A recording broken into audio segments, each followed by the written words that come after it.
प्यारे दोस्तों नमस्कार। आप सबका स्वागत है और आज पढ़ते हैं हिंदी साहित्य के इतिहास के कुछ महत्वपूर्ण प्रश्नोत्तर। जस हर चरियु की रचना किसने की? पुष्पदंत ने जस हर चरियु की रचना की थी। जस हर चरियु की रचना पुष्पदंत ने की थी।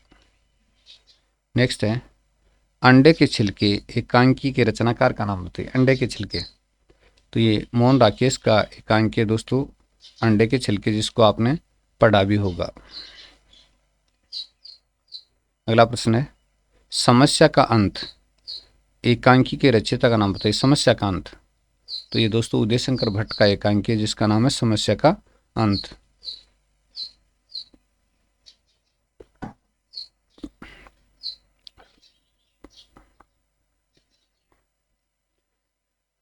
चलिए एकादशी एकांकी के रचनाकार का नाम बताइए। एकादशी एकांकी के रचनाकार, तो दोस्तों ये सेठ गोविंदास का एकांकी है एकादशी।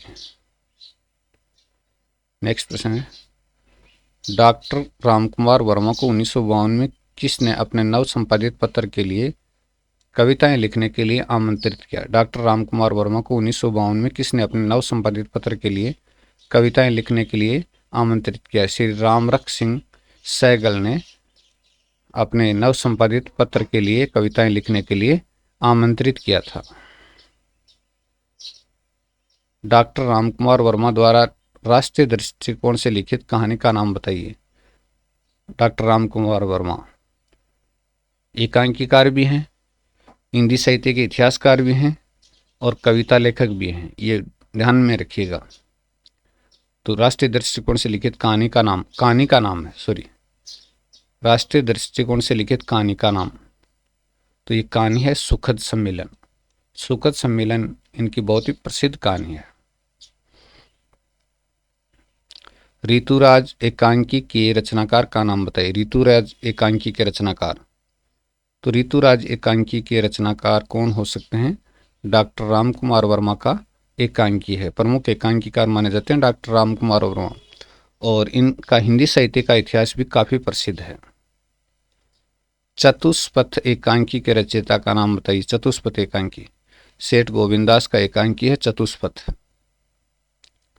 चलिए नेक्स्ट प्रश्न, भाषा योग वासिष्ठ की रचना किसने की? भाषा योग वासिष्ठ की रचना, भाषा योग वासिष्ठ की रचना राम प्रसाद निरंजनी ने की थी, और ये खड़ी बोली हिंदी का प्रथम परिमार्जित ग्रंथ है। राम प्रसाद निरंजनी ने, और खड़ी बोली हिंदी का प्रथम परिमार्जित ग्रंथ है ये। प्रणभंग रचना के रचनाकार का नाम बताइए। तो ये रामधारी सिंह दिनकर की रचना है दोस्तों, जिसका नाम है प्रणभंग। सज्जन नाटक के नाटककार का नाम बताइए। जयशंकर प्रसाद का नाटक है जिसका नाम है सज्जन। चलिए बहुत ही शानदार प्रश्न, रामचरितमानस की रचना किसने की? गोस्वामी तुलसीदास जी ने रामचरितमानस की रचना की थी। गोस्वामी तुलसीदास जी ने। नेक्स्ट प्रश्न है कोठरी की बात कहानी संग्रह के लेखक का नाम बताइए। कोठरी की बात कहानी संग्रह के लेखक का नाम बताइए। तो ये दोस्तों सच्चिदानंद हीरानंद बादशाह अगे का कहानी संग्रह है कोठरी की बात। चलिए अरे यायावर रहेगा याद यात्रा वृतांत के लेखक का नाम बताइए। अरे यायावर रहेगा याद यात्रा वृतांत के लेखक, तो सच्चिदानंद हीरानंद बादशाह अगे का यात्रा वृतांत है अरे यायावर रहेगा याद। नेक्स्ट है मिश्र बंधुओं के नाम बताइए। श्याम बिहारी, गणेश बिहारी और सुखदेव बिहारी मिश्र, ये तीन भाई थे। श्याम बिहारी, गणेश बिहारी और सुखदेव बिहारी मिश्र, ये तीनों नाम हैं, इनको मिश्र बंधुओं के नाम से जाना जाता है। श्याम बिहारी, गणेश बिहारी और सुखदेव बिहारी।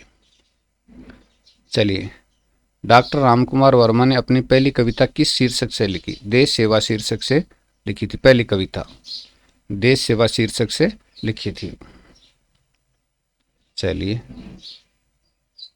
डॉक्टर रामकुमार वर्मा की कविता देश सेवा के लिए राष्ट्रीय स्तर के पुरस्कार के रूप में कितने रुपए प्रदान किए गए? उस समय की बात है ये। कितने रुपए प्रदान किए गए? तो ये 51 रुपये प्रदान किए गए। 51 रुपये मिले थे उनको उस समय। हम ये प्रश्न इसलिए पढ़ रहे हैं क्योंकि डॉक्टर रामकुमार वर्मा हिंदी साहित्य के इतिहास में प्रमुख आधार स्तंभ माने जाते हैं। एकांकिकार के रूप में, नाटककार के रूप में, हिंदी साहित्य के इतिहासकार के रूप में प्रमुख आधार स्तंभ हैं। हिंदी साहित्य के इतिहासों का इतिहास की रचना किसने की? हिंदी साहित्य के इतिहासों का इतिहास की रचना किसने की? तो हिंदी साहित्य के इतिहासों का इतिहास की रचना किशोरीलाल गुप्त ने की थी, किशोरीलाल गुप्त ने। और अगला प्रश्न हम पढ़ते हैं। सुहाग बिंदी एकांकी के एकांकीकार का नाम था सुहाग बिंदी। ये गणेश प्रसाद द्विवेदी की रचना है जिसका नाम है सुहाग बिंदी। गणेश प्रसाद द्विवेदी की एकांकी का नाम है सुहाग बिंदी। चलिए, मातृ मंदिर एकांकी के रचयिता का नाम बताइए। मातृ मंदिर, तो दोस्तों ये हरिकृष्ण प्रेमी का एकांकी है मातृ मंदिर।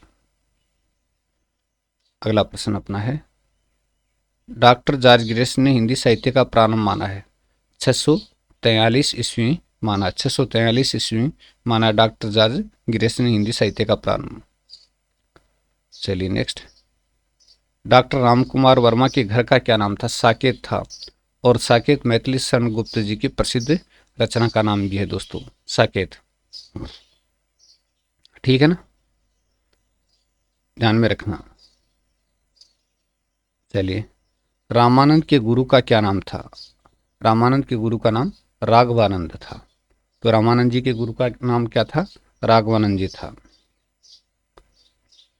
आकाश धर्मा गुरु किसको कहा जाता है? आकाश धर्मा गुरु रामानंद जी को कहा जाता है। आकाश धर्मा गुरु रामानंद जी को कहा जाता है। अगला प्रश्न है, ब्रह्म संप्रदाय के प्रवर्तक कौन थे? ब्रह्म संप्रदाय के प्रवर्तक आचार्य मध्वाचार्य जी थे, ब्रह्म संप्रदाय के प्रवर्तक। नेक्स्ट क्वेश्चन है, डॉक्टर रामकुमार वर्मा जी से साक्षात्कार लेने के लिए कौन पहुंचे थे? सवाल सत्यार्थी। और साक्षात्कार विधा को समृद्ध करने का कार्य किसने किया था? सवाल सत्यार्थी जी ने बहुत ही ज्यादा समृद्ध करने का कार्य किया था। तो सवाल सत्यार्थी का नाम आ जाए तो वहां पर साक्षात्कार विधा का नाम पहले आ जाता है। चलिए, डॉक्टर रामकुमार वर्मा ने पहली कविता कब लिखी? सन 1922 में लिखी थी पहली कविता डॉक्टर रामकुमार वर्मा ने, 1922 में। एक घूंट एकांकी नाटक के नाटककार का नाम बताइए। जयशंकर प्रसाद का एकांकी भी है और एकांकी नाटक भी इसको मानते हैं।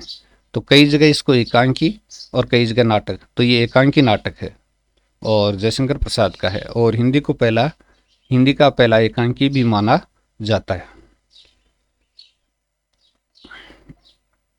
अगला प्रश्न है, द्वापर काव्य संग्रह के कवि का नाम बताइए। तो दोस्तों ये मैथिली शरण गुप्त जी का काव्य संग्रह जिसका नाम है द्वापर।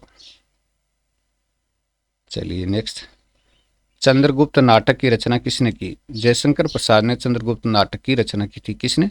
जयशंकर प्रसाद ने। तो दोस्तों आपको वीडियो कैसा लगा? अच्छा लगा तो कमेंट कीजिएगा, नहीं तो कोई बात नहीं।